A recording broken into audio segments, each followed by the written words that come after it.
Aziz. Ndiye akuita basa romo ya mche. Ndiye akuita basa romo ya mche. Ndakamurapa jera. Sekuda kwa baba. Sekuda kwa baba. Ndakaenda kumushakwawo. Ndakaenda kumushakwawo. Ndakaratidzwa bindu. Ndakaratidzwa bindu. Rinobva pano. Rinobva pano. Kunge richasvika kwa machipisa. Kunge richasvika kwa machipisa. Rakagobora uyega achirwara. Rakagobora uyega achirwara. Rakagobora. Kusarara ground. Kusarara ground. Ndiri munun'una wa Bernard. Chokwadi ndoda kutenda zvinotaurwa naishe era pane zvavataura chokwadi. Mukoma wangu uyu akanga achirwara.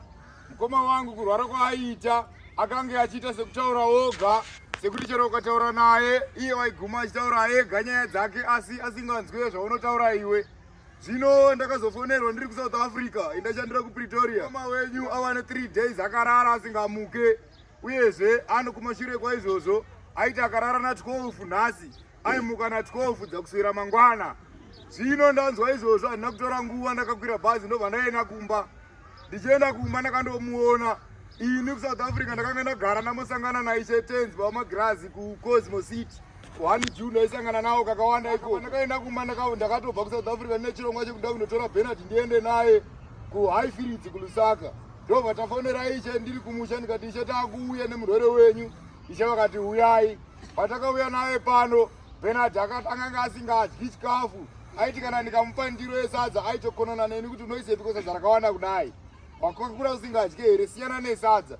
Asi ndinotenda Mwari iko zvino Bernard akudya sadza achiti ndiwedzerei rimwe.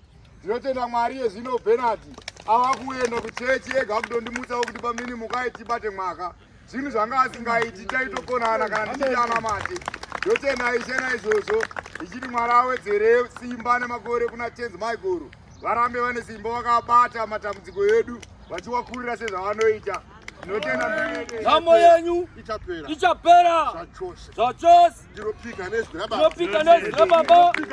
Ndinopika neakandituma. Ndatenda garai henyu pasi. Woramba mbiri yaMwari pakadaro.